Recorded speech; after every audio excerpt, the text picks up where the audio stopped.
Hello friends, আজকে আবারও একটা নতুন এবং ইন্টারেস্টিং ভিডিও নিয়ে চলে এসেছি। আপনারা কি জানেন ব্ল্যাক সল্ট বা বিট লবণ কিভাবে তৈরি করা হয়?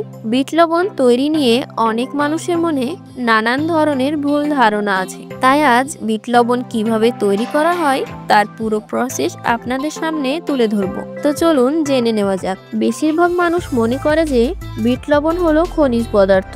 আবার কিছু কিছু মানুষ মনে করে যে পাহাড়ে যে পাথর পাওয়া যায় সেই পাথর গুঁড়ো করে বিট লবণ তৈরি করা হয়, কিন্তু এরকমটা কিছুই হয় না।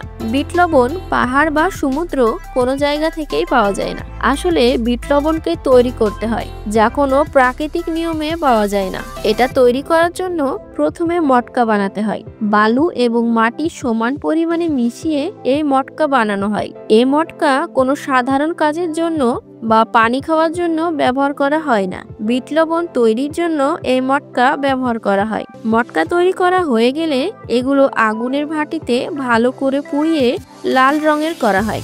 মটকাগুলো যখন পুরোপুরিভাবে তৈরি হয়ে যায় তখন মটকাগুলোকে বিট লবণ তৈরির জন্য ব্যবহার করা হয়। তারপর এই মটকাগুলোর ভেতরে সামুদ্রিক লবণ ঢেলে দেওয়া হয়। এই লবণকে ক্রিস্টাল সল্ট বা রক সল্ট বলা হয়। তারপর এর সাথে এক ধরনের পাউডার মেশানো হয়, যেই পাউডার ওয়ার্কাররা নিজেরাই বানায়।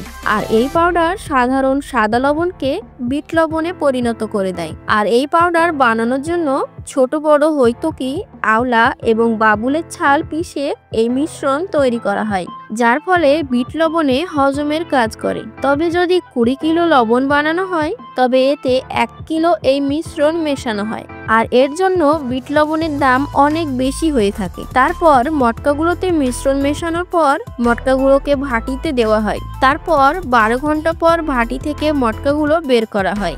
আর এর ভেতর লবণ আর মিশ্রণ ভালোভাবে মিশে গিয়ে বিট লবণ তৈরি হয়ে যায়। আর 12 ঘন্টা ধরে গরম করতে দেওয়া লবণকে ঠান্ডা করার জন্য আবারও 12 ঘন্টা রেখে দেওয়া হয়। পুরোপুরি ঠান্ডা হয়ে যাওয়ার পর মটকা থেকে লবণকে বের করে নেওয়া হয়। তবে বিট লবণ বের করা সহজ কাজ নয়, কারণ এটি পুরোপুরিভাবে শক্ত হয়ে পাথরের মতো হয়ে যায়। সেই জন্য মটকাগুলোকে নিচে ফেলে দেওয়া হয়, যার ফলে বিট লবণ বাইরে বেরিয়ে আসে। এরপর বিট লবণের বড় বড় টুকরোগুলোকে ভেঙে ছোট ছোট টুকরো করে নেওয়া হয়। তারপর এগুলোকে প্যাকেট করে মার্কেটে পাঠিয়ে দেওয়া হয়। তবে আপনাদেরকে একটা কথা জানিয়ে রাখি, আমরা সচরাচর যে সাদা রঙের বিট লবণ দেখে থাকি সেটা কিন্তু আসল বিট লবণ না।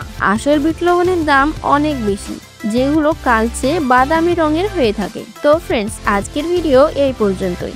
ভিডিওটি ভালো লাগলে ভিডিওতে একটা লাইক করবেন, আর আমার চ্যানেলে নতুন হয়ে থাকলে চ্যানেলটিকে সাবস্ক্রাইব করে পাশে থাকবেন। সকলকে ধন্যবাদ।